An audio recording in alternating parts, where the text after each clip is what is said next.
Bonjour, je vais corriger l'exercice 14 du TD11. Il y a une vidéo qui est associée à cet exercice, c'est la formation d'une phase solide à partir de sphères dures et on rajoute un petit potentiel élastique lorsque les sphères dures se trouvent à une certaine distance l'une de l'autre. Et ce qu'on voit se former, c'est avec juste les ingrédients dans la simulation. Donc il faut imaginer une sorte d'immense jeu de billard où vous mettez des centaines de boules et lorsque les boules se trouvent à, disons, allez, à 1 cm l'une de l'autre, elles s'attirent un petit peu. Enfin, elles s'attirent, non, je dis une bêtise. Il y a une force de rappel avec une longueur à vide qui correspond à peu près à un peu plus que le diamètre des balles. Et vous avez, à partir de cette position d'équilibre entre les deux sphères qui seraient l'une à côté de l'autre, il y a une petite force de rappel élastique. Donc le potentiel entre deux sphères, ça ressemblerait à ça. Vous avez une sphère ici, une première sphère, une deuxième qui se trouverait à une distance petit r de la première. Et lorsqu'on trace l'énergie potentielle en fonction de la distance petit r, ce qu'on va remarquer, c'est que lorsque les deux sphères sont vraiment en contact l'une de l'autre, il y a un mur de potentiel. Donc ici, ce serait le diamètre que je note petit a des sphères dures. Ça ferait une sorte de barrière de potentiel, enfin du mur de potentiel. Donc la terminaison est bien choisie. Hein. Donc les sphères se reposent violemment.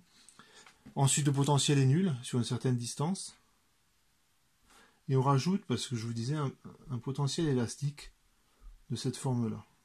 Donc il y a une petite cuvette de potentiel qui n'est pas très importante. Ça veut dire que si à un moment donné, ces deux sphères se sont piégées l'une l'autre, donc on oscille dans cette petite barrière de potentiel, il ne faut pas grand-chose pour que les deux sphères soit s'entrechoquent, soit se séparent. C'est ce qu'on voit bien dans la simulation. Donc je vous laisse regarder la vidéo correspondante. Et ce que l'on constate, c'est que lorsque vous avez un solide et que vous augmentez la température, en fait la distance moyenne entre les entités qui constituent votre solide augmente. Et si vous continuez à augmenter la température, ce que vous allez constater, c'est qu'au bout d'un moment, les deux particules se sont tellement éloignées, il y a tellement de fluctuations qu'en fait l'agitation thermique sépare les molécules ou ici les sphères dures, et on interprète ça comme la fusion du solide.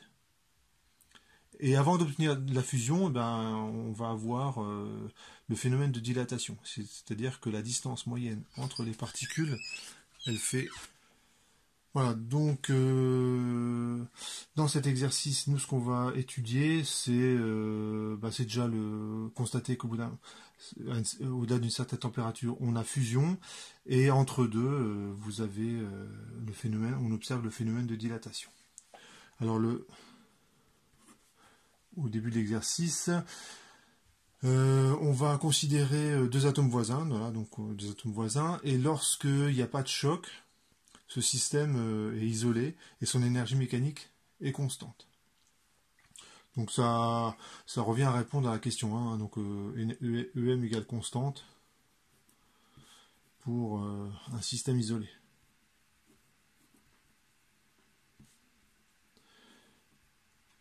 Et c'est d'autant plus vrai à l'échelle microscopique. Il y a un truc qui n'existe pas à l'échelle microscopique, c'est les frottements. Les frottements, c'est qu'une manifestation macroscopique, et c'est quelque chose qui n'existe pas au niveau microscopique. Question 2, j'en déduis l'équation différentielle, donc j'écris simplement que l'énergie mécanique c'est 1/2 de mx point carré plus 1/2 de kx carré. Donc vous avez voilà, on considère un atome qui est dans ce potentiel là, son énergie cinétique c'est là, c'est celle-ci, et ça c'est une constante, et lorsque je dérive par rapport au temps, j'ai immédiatement l'équation différentielle. Lorsque je dérive une constante, ça fait 0. Ici, ça fait mx point x secondes plus k. Le 1,5 disparaît parce que quand je dérive le x carré, ça fait apparaître un facteur 2 devant qui se simplifie avec celui qui est déjà présent. Et ensuite, le x point se simplifie et je retombe sur une équation que vous connaissez bien, celle d'un oscillateur harmonique de pulsation oméga 0 tel que oméga 0 carré, ça vaut k sur m. Donc je sais que les solutions sont de cette forme-là. Oméga 0 t plus phi, bon, je peux l'écrire comme ça. Et quand je fais la moyenne, ça fait 0. Un cosinus, il passe, j'ai envie de dire, autant de temps sur l'alternance positive que l'alternance négative. Donc en moyenne, ça fait 0. Je calcule maintenant x carré. Alors pourquoi je calcule x carré? C'est qu'on vous donne juste après une formule qui relie la température à x carré. Donc c'est pour ça que on vous demande de calculer ça. Et donc ça donne a carré. Il y a une petite formule trigo à utiliser.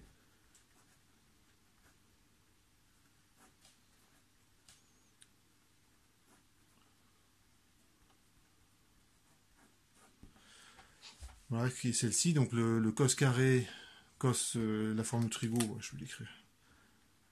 Ici, cos carré de x, c'est 1,5 de 1 plus cos de x. Donc j'utilise cette formule-là. Et quand je fais la moyenne, eh ben, je vais avoir une moyenne d'un terme constant. Donc en fait, je le recopie tel quel.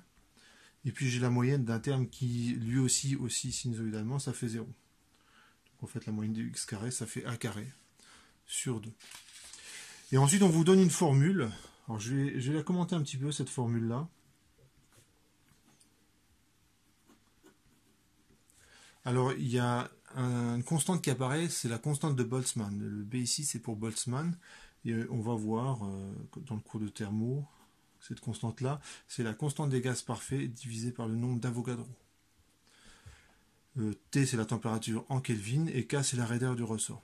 Je vais remanier un petit peu cette équation, et je vais juste faire un petit commentaire là-dessus.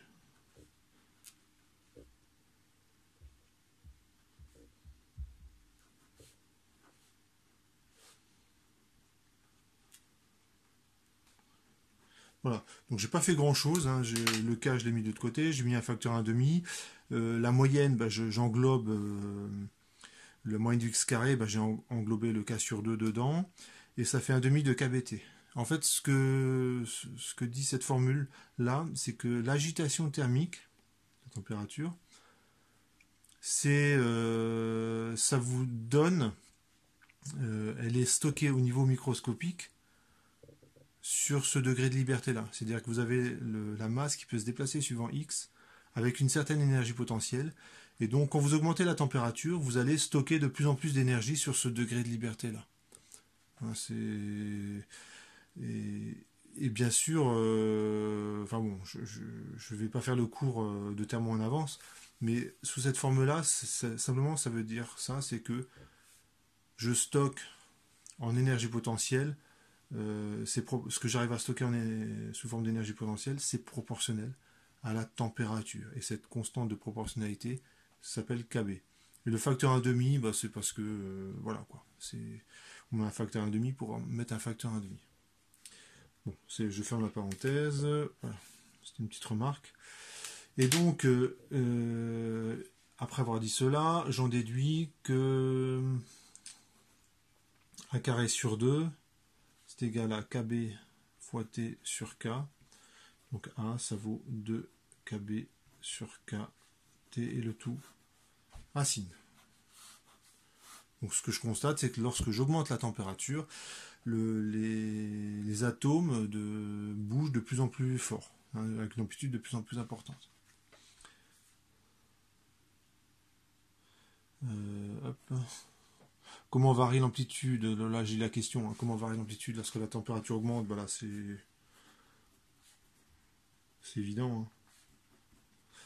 Et lorsque l'amplitude d'oscillation est de l'ordre de grandeur de la distance entre atomes, on a fusion du solide. Lorsque A est à peu près égal à la distance interatomique.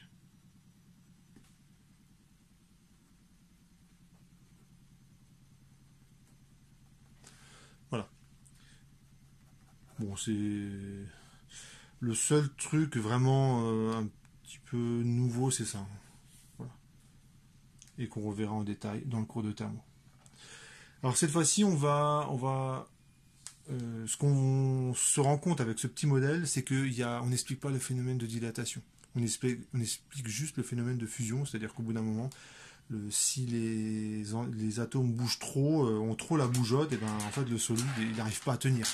Hein, c'est comme si je demandais à des petits enfants en bas âge dans une crèche de s'asseoir derrière une table et de pas bouger pendant 2 heures comme vous faites en cours. Ça marche pas quoi. Hein, c'est-à-dire que les gamins ils vont avoir la bougeotte et au bout d'un moment c'est le bordel quoi. Hein, donc ça, ce serait la traduction avec une sorte de fusion dans une salle de classe. Pour rendre compte du phénomène de dilatation, il faut rajouter un terme à l'énergie potentielle. Donc l'énergie potentielle, elle va être de cette forme-là.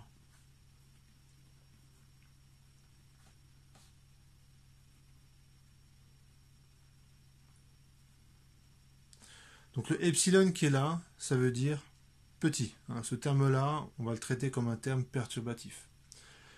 On fait souvent ça en physique quand on ne sait pas résoudre un problème. On le traite en perturbation. C'est-à-dire qu'en gros, c'est ce terme qui domine. En gros, j'ai le masse ressort, puis je rajoute un petit quelque chose qui va modifier légèrement les propriétés du masse ressort habituel. Alors, si je trace cette énergie potentielle, le KS, 1 demi de KS carré, ça c'est une parabole, hein, donc ça, vous savez la tête que ça a.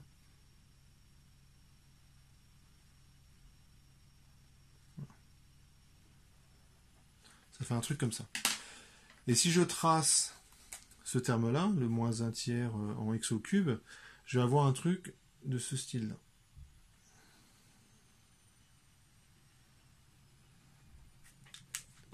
Ici vous avez x. Et lorsque je fais la somme, ce que je vais constater, lorsque je fais la somme, je vais avoir ceci. Là je vais être un petit peu au-dessus.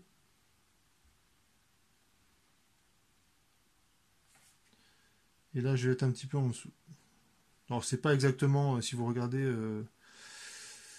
la courbe marron là que je trace, c'est pas exactement la somme de la courbe rouge et de la courbe verte, hein, c'est pas. Mais ça ferait quelque chose de ce style-là. Donc là, je suis un petit peu au-dessus. Donc là, j'ai plutôt un mur de potentiel, hein, ça monte de manière abrupte. Et là, c'est plutôt en pente douce. Et quand vous avez ce type de potentiel, vous pouvez qualitativement vous rendre compte que forcément, la moyenne, lorsque la particule oscille à énergie mécanique constante, la moyenne des x va être légèrement positive. Et c'est ça qui va expliquer le phénomène de dilatation. Et on va montrer que cette augmentation est proportionnelle à la température. Et simplement en rajoutant ce terme-là. Alors je peux exagérer grandement ce type de potentiel, hein, donc en forçant vraiment le trait, pour que vous puissiez vous en rendre compte de ce qui se passe. Je pourrais, en forçant le trait, je peux considérer ce potentiel-là.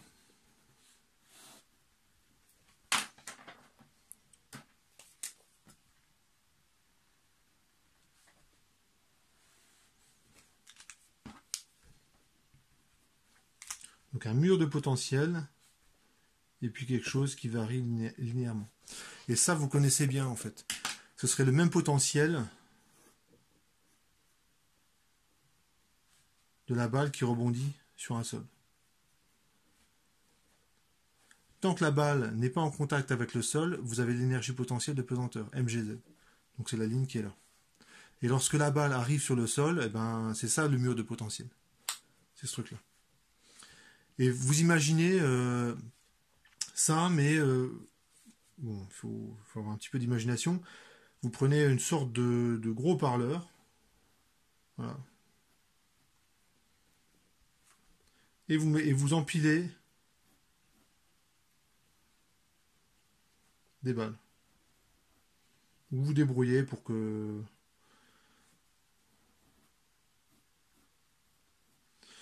Donc vous mettez une sorte de tube par exemple. Vous mettez un tube. Et comme ça, les balles, elles sont obligées de se déplacer que verticalement. Donc ça, ce sera l'arrêt. Et lorsque vous mettez en mouvement la membrane du haut-parleur, ce qui va se passer, c'est que cette balle-là, elle va rebondir sur la membrane qui est en train de vibrer, sur le vibreur, et elle va transmettre cette vibration aux suivantes. Donc ce que vous allez constater,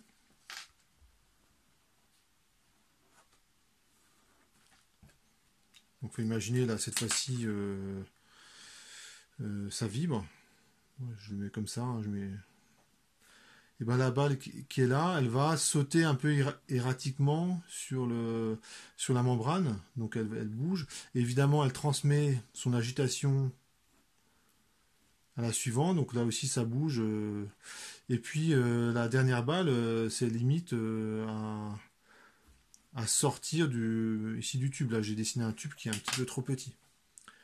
Et ce que vous constatez là, bah, c'est un phénomène de dilatation. Si vous regardez, là on va dire c'est le solide à température nulle. Solide à température nulle, c'est les atomes, ils ne bougent plus. Et lorsque j'augmente la température, donc ici ça correspondrait à augmenter le volume de votre haut-parleur. Et ce que vous allez constater, c'est que cette distance-là, elle augmente. Hein, donc de là à là,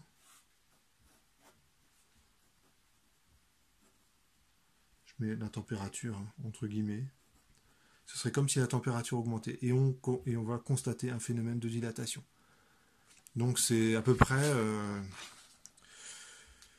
ça ressemble un petit peu à ça.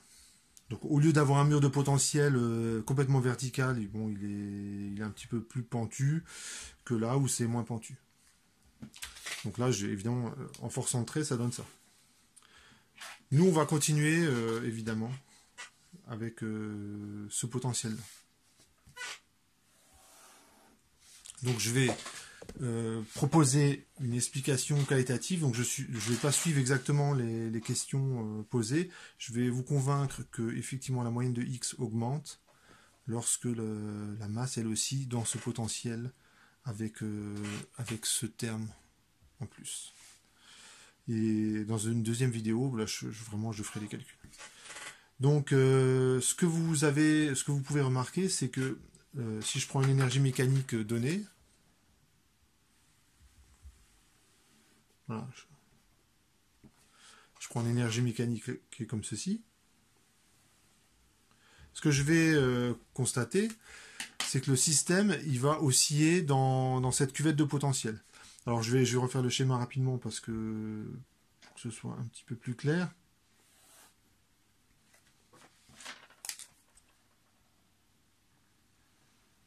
J'exagère un petit peu. Hein. Ça c'est l'énergie potentielle, ça c'est mon énergie mécanique, qui est, on va supposer, constante au cours du mouvement. Donc je vais négliger... je vais isoler en fait une masse et je vais supposer qu'elle est dans ce potentiel là et qu'elle ne subit pas de choc, enfin entre deux chocs, l'énergie mécanique est constante. Et quand la masse arrive ici, elle va rebondir plus rapidement parce que ici ça ressemble un petit peu à un mur de potentiel, un peu comme la balle qui rebondit sur le sol. Et lorsque X va aller de ce côté là, et que donc l'énergie cinétique, je vous rappelle qu'elle est là, hein. Ce qui manque à l'énergie potentielle pour atteindre l'énergie mécanique, c'est l'énergie cinétique. Lorsque la masse est de ce côté-là, elle revient plus lentement, un petit peu, bah, toujours la balle qui rebondit hein, lorsqu'elle fait la chute libre, donc ça monte, ça descend, le mouvement est relativement lent. Donc on peut tracer l'allure de x de t.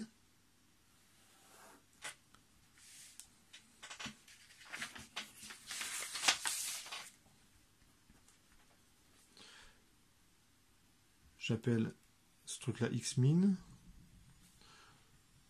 Ce truc-là, je l'appelle x max. Comme ça, je peux le repérer. X max, x min. Bon, déjà, on voit que c'est un petit peu excentré. Hein. X max, il est un petit peu plus grand en valeur absolue que x min.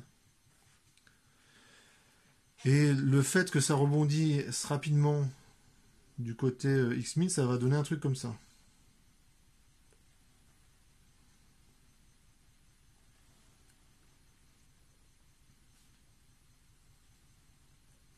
Ici.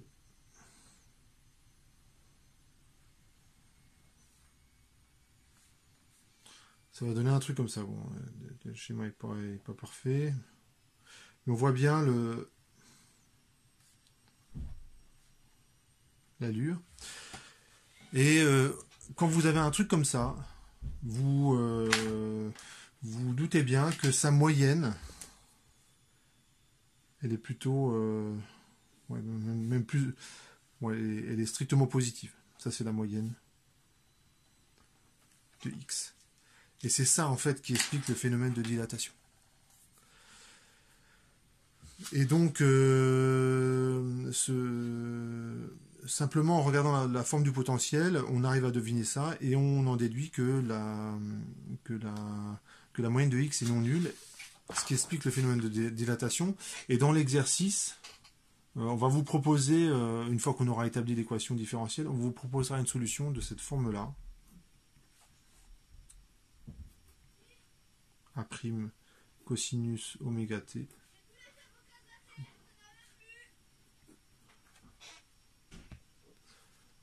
On vous propose cette solution, donc je prends un petit peu d'avance par rapport à la résolution. Je vais tracer cette courbe-là.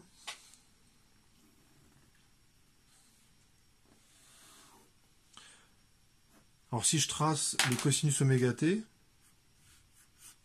ça va donner un truc comme ça.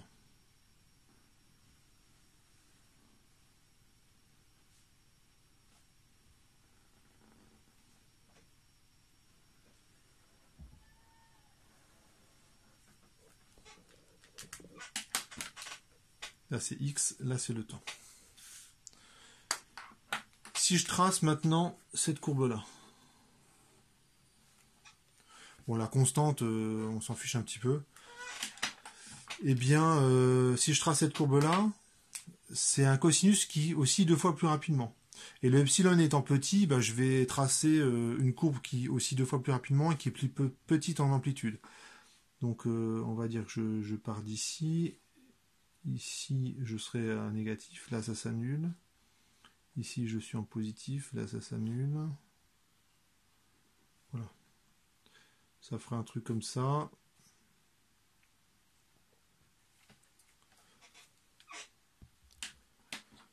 Voilà, donc j'ai tracé la courbe. Bon, ça pourrait être un petit peu mieux tracé. Et lorsque je fais la somme des deux, donc je ne m'occupe pas trop de la constante parce que ça ferait que décaler vers le haut ou vers le bas x de t. Lorsque je fais la somme, ici je vois que ça augmente un petit peu. Là j'ai 0, donc je passe par là. Et ici je vais passer par là.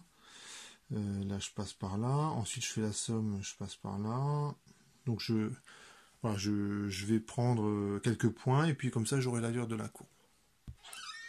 Voilà, j'ai fini de le tracer de la courbe. Et si vous regardez la courbe que j'ai tracée en bleu, eh ben, elle ressemble au signe près à la courbe que j'ai tracée là. Donc c'est dans l'énoncé, lorsqu'on vous proposera cette solution-là, évidemment, ce sera un bon candidat pour pour résoudre cette équation différentielle de manière approchée. On n'aura pas, en fait, l'équation différentielle qu'on va écrire, on ne saura pas la résoudre exactement, et c'est pour ça qu'on utilise ce genre de méthode en faisant un développement, on appelle ça un développement en perturbation, en prenant epsilon tout petit. Voilà, donc je vais continuer la résolution de cet exercice dans une deuxième vidéo, où cette fois-ci je fais tous les calculs.